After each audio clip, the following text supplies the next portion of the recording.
তুমি সফল হবে না, এই ভাবনাটাই তোমার মনকে দুর্বল করছে। তাই আগে নিজের মনকে জয় করো, লক্ষ্যে স্থির থাকো, ঝড়ের পথে হাঁটতে ভয় পেও না। যে জীবনে কোনোদিন প্রতিকূল অবস্থার মুখোমুখি হয়নি, সে এখনো সঠিক লক্ষ্যের পথে পা বাড়াতে পারেনি। কেউ দূরে আছে বলে উদ্বিগ্ন হয়েও না, বরং তার জন্য ঈশ্বরের কাছে প্রার্থনা করে বলো, ঈশ্বর, তোমার সন্তানকে তুমিই রক্ষা করো। ঈশ্বরের অস্তিত্বে কখনো সংশয়বাদী হয়েও না। যার নিজের ওপর বিশ্বাস নেই, জগতের সমস্ত দেবদেবীর আশীর্বাদ তার উপর থাকলেও সে লক্ষ্যে পৌঁছতে পারে না। চাই দুটো বিশ্বাস, নিজের ওপর আর ঈশ্বরের ওপর। বর্তমান আর ভবিষ্যৎ দুটোই বিফলে যেতে পারে যদি অতীতের ভুলকে তুমি আঁকড়ে ধরে থাকো। প্রতিষ্ঠা তখনই আসবে, কাজের পরিকল্পনা করো আর পরিকল্পনাকে কাজে পরিণত করো। নিজেকে সবল ভাবার জন্য একটা দৃঢ় মন চাই। এর জন্য যে সর্বশক্তি চাই সেটা ঈশ্বরই একমাত্র দিতে পারেন। তাই একটা সঠিক প্রার্থনাই তোমাকে সবল করে তোলে।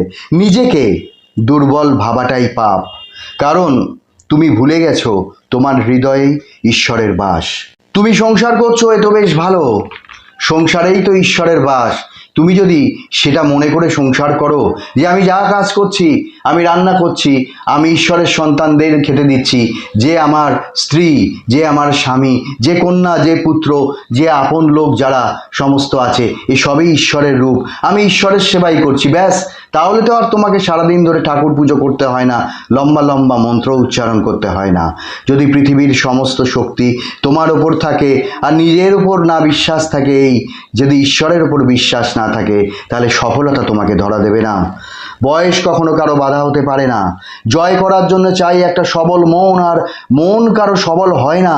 এজন্য ভগবানের কাছে শক্তি চাইতে হয়, প্রার্থনা করতে হয়। শক্তি পেতে হলেও একটা সবল প্রার্থনা চাই। প্রার্থনার শক্তি সবথেকে বড়, যা কেউ শত বিঘ্ন ঘটালেও বজ্র কঠিন পথ দিয়ে সেই প্রার্থনার জোরেই ঈশ্বর সহায় হন, আর অনায়াসেই তুমি হেঁটে গিয়ে সফল হতে পারবে। তুমি ঈশ্বরের অস্তিত্বে অবিশ্বাসী আর বিশ্বাসী হও, এতে প্রমাণ হয় না তিনি নেই।